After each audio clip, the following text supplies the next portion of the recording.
यासाठी मी आदरणीय मुख्यमंत्री देवेंद्र फडणवीस साहेबांचे मनापासून आभार मानेन. कारण का फक्त बोलण्यामध्ये हिंदुत्ववादी विचाराचं असून उपयोग नाही, पण कृतीतून पण असलं पाहिजे. आणि तेच काम आमच्या आदरणीय देवेंद्र फडणवीस साहेबांनी अशा पद्धतीचे, मी सातत्याने जे बोलत असतो की प्रशासनामध्ये जे सडके आंबे आहेत, ज्यांच्यामुळे आपला राज्य बदनाम होतो, ज्याच्यामुळे इस्लामीकरणाला बळ मिळतो, अशा प्रत्येक सडक्या आंब्यापर्यंत पोचण्याचं काम आमच्या देवाभाऊचं सरकार निश्चित पद्धतीने करेल. आणि त्याचं पहिला वार हा मालेगावमध्ये झालेला आहे. यासाठी आमचे आदरणीय किरीट सोमय्याजींनी आणि आमच्या अन्य हिंदुत्ववादी विचाराच्या जे काय आमचे कार्यकर्ते आहेत त्यांनी प्रचंड ह्याच्यामध्ये मेहनत केलेली आहे. म्हणून त्या सगळ्या जणांना पण ह्या निमित्ताने मी अभिनंदन करीन. आणि हा फक्त ट्रेलर आहे. हा संदेश जे उर्वरित जे आमच्या प्रशासनामध्ये या हिरव्या सापांना मदत करणारे असे कोण सडके आंबे असतील त्यांनी योग्य वेळी जागं व्हावं, नाहीतर तुम्हाला पण घरी पाठवण्याचं काम आमचं हिंदुत्ववादी विचाराचं सरकार निश्चित पद्धतीने करेल, एवढं या निमित्ताने सांगेन. सर, आज सकाळी तिलारीच्या डाव्या कालवा फुटला साठेली बेडशेचे, जिथे आज फुटला त्या ठिकाणी गेल्या वर्षी काम केलं होतं, गेल्या वर्षी देखील फुटला. निकृष्ट दर्जाचं काम केलं असं शेतकऱ्यांचं आणि तिथल्या बागायतदारांचं म्हणणं आहे. यावर कारवाई होणार आहे, कारण सातत्याने तिथेच फुटतं. बघा, जनतेसाठी आमचं सरकार आणि प्रशासन आहे. असं कोणीही निकृष्ट दर्जाचं काम कोण करत असेल, काम मिळवण्यासाठी हेलपाटा मारायच्या आणि काम मिळाल्यानंतर अशा पद्धतीचं अगर काम होत असेल आणि त्याबद्दल तक्रारी असतील तर प्रशासनाला सांगून ब्लॅकलिस्टेड करण्याचं काम, किंवा आता एकंदरीत त्या पद्धतीची मोहीमच चालू झाली पाहिजे.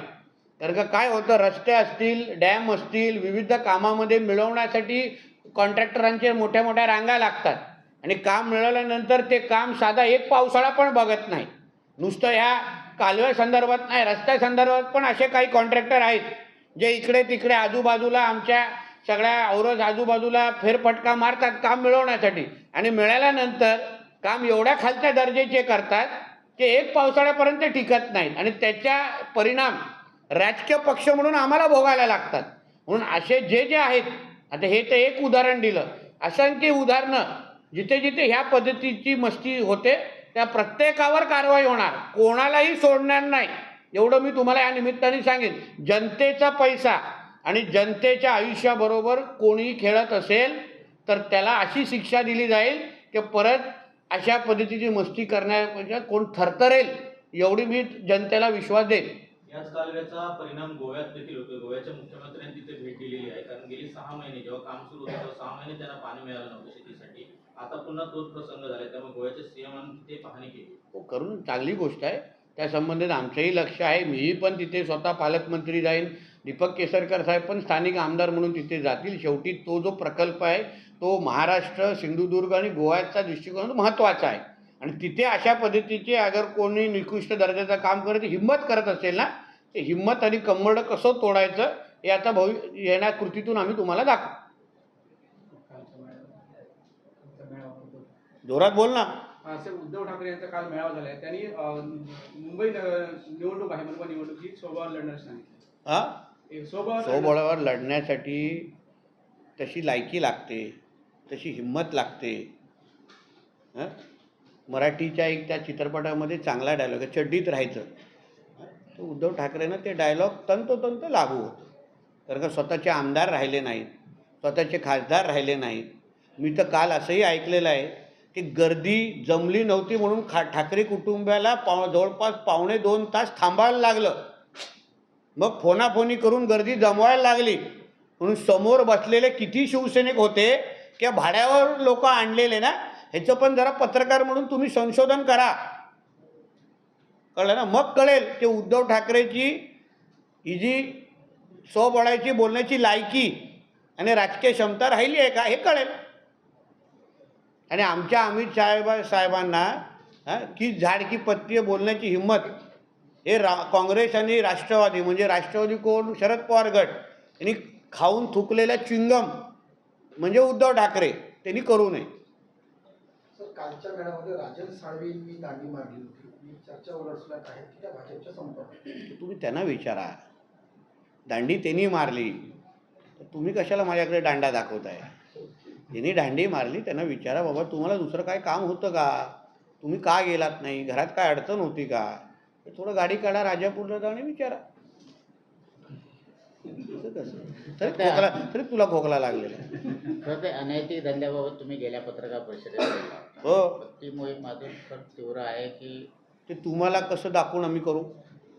आणि तुम्हाला आमची मोहीम किती चांगली चाललेली आहे ती थोडं तुम्ही शोधपत्रिकेमध्ये जरा तोरसकरजी या, तुम्हाला कळेल किती चांगली मोहीम सुरू आहे. आणि मी तुम्हाला विश्वास देतो, नुसतं मी ते जाहीर केलेली नव्हती, पण येणाऱ्या कालावधीमध्ये तुम्हाला त्याचे परिणाम जिल्ह्याच्या ड्रग्ज आणि हे जे काय अनैतिक धंदे आणि व्यवसाय इथे आमच्या जिल्ह्यात होतात, कणकवलीमध्ये असलेल्या लक्ष्मी लॉजच्या मालकाला अटक केलेली आहे. ते चालू आहे. अटक केलेली आहे. त्याच पद्धतीने असंख्य जे हे अवैध धंदे चालू आहेत ना, तिथे फेरफटका मारण्याचं काम चालू आहे. उद्या 11 वाजता जिल्ह्यातल्या कायदा आणि सुव्यवस्था आणि पोलीस खात्यासंदर्भात माझी 11ला बैठक आहे. म्हणून तुम्ही टप्प्याटप्प्याने तुम्ही फक्त बघत राहा. या आपल्या जिल्ह्यामध्ये अशा कोणालाही अवैध धंदे, अवैध व्यवसाय आणि अंमली पदार्थ 0 टॉलरन्स हे आमच्या जिल्ह्यामध्ये असेल. ड्रगमुक्त जिल्हा आणि जिहादी मुक्त जिल्हा म्हणून सिंधुदुर्ग जिल्हा म्हणून पहिला जिल्हा म्हणून जाहीर होईल. आणि एक निर्णय मी असाही घेतलेला आहे की सगळ्याच बाबतीमध्ये जनतेला, म्हणजे पालकमंत्रीला भेटायचं आहे म्हणून ओरसला या, कलेक्टरला भेटायचं ओरसला या, असं न करता मी प्रशासनाला घेऊन प्रत्येक तालुक्यामध्ये मी त्या तारखेला बसण्याचा निर्णय घेतलेला आहे. त्या तारखा मी येणाऱ्या कालावधीमध्ये मी तुम्हाला जाहीर करीन. कधी 2 दिवसासाठी मी दोडामार्गमध्ये आम्ही सगळे उपलब्ध असू, काही तारखा सावंतवाडीमध्ये असू, कधी वेंगुर्ल्यामध्ये असू, कधी कुडाळमध्ये असू, कधी कणकवलीत असू, किंवा त्या 8ही तालुक्यामध्ये मी आणि प्रशासन त्या जनतेसाठी आम्ही तिथे उपलब्ध राहण्याचा निर्णय आम्ही लोकांनी घेतलेला आहे. त्या पद्धतीच्या तारखा प्रशासनाशी चर्चा केल्यानंतर आम्ही करू. कारण का काय होतं, कधी दोडामार्गच्या सामान्य माणसाला जेव्हा उरसला यायला लागतं तेव्हा तेवढं त्याला गाडी खर्च लागतो, तेवढं खर्च करून राहिलं. याच्यापेक्षा आम्ही त्यांचे सेवक आहोत, आम्ही त्यांच्यापर्यंत गेलो पाहिजे. सगळ्याच बाबतीमध्ये ओरस कशाला यायला पाहिजे, म्हणून हेही निर्णय मी माझ्या घेतलेला आहे. त्या संबंधित तारखा लवकरच जाहीर होतील. सर, एसटीने 14.95% दरवाढ करायचं ठरवलेलं आहे. मात्र सामान्य नागरिक किंवा प्रवासी जे आहेत त्यांच्यामध्ये नाराजी व्यक्त केली जाते. आता निर्णयाचा पहिला अभ्यास करू, माहिती घेऊ, आणि मग सरकार म्हणून तो निर्णय का घेतलेला आहे आणि जनतेच्या सोयीनुसार शेवटी एस टीने पण असे निर्णय घेत असताना तशी परिस्थिती आहे का, जनतेमध्ये तसं पद्धतीचं समाधान आहे का, त्या सगळ्या गोष्टीचा विचार करून काही मुद्द्यावर पोचले असतील संबंधित खात्यांशी, मंत्रीशी आम्ही चर्चा करू. सर, गाळ काढण्याची जी कामं घेतली आहेत त्याच्यात तलावातली गाळ काढण्याचं काम घेणार घेऊ ना. तर तशी मागणी असेल ना, काय झालं? मला तुम्हाला विनंती काय करतो, तुम्ही तशा मागण्या आमच्यापर्यंत पोचवा. आपल्या सिंधुदुर्ग नगरीला जे पाणी पुरवठा होतो दाबाच्या वाडी तलाव, तर महाराष्ट्र प्राधिकरणाने एक पत्र दिले जिल्हाधिकाऱ्यांना की तिथे गाळयुक्त पाणी झालंय आणि तिथे गणेश विसर्जन करायला मनाई करा म्हणून असं पत्र दिलंय. म्हणून बोलतो ना, तशी मागणी करा. आपण आता मोहीमच सुरू करतोय ना, तुम्ही पत्रकाराच्या अगोदर नागरिक पण आहात, त्या पद्धतीने तुम्ही मागणी करा. या मोहिमेअंतर्गत तेही तलाव पण घेऊ, जेवढं जास्त. बघा, शेवटी आपल्याला सगळंच गाळमुक्त जिल्हा आणि गाळमुक्त आपले नद्या आणि तलाव अशा पद्धतीची मोहीम अगर आपण हातात घेतली असेल, पाटीलजी आमची तशी यादी तयार करतायत त्या पद्धतीने, आहे ना, तर त्या पद्धतीने सगळेच करतो, तर सगळं साफ करू.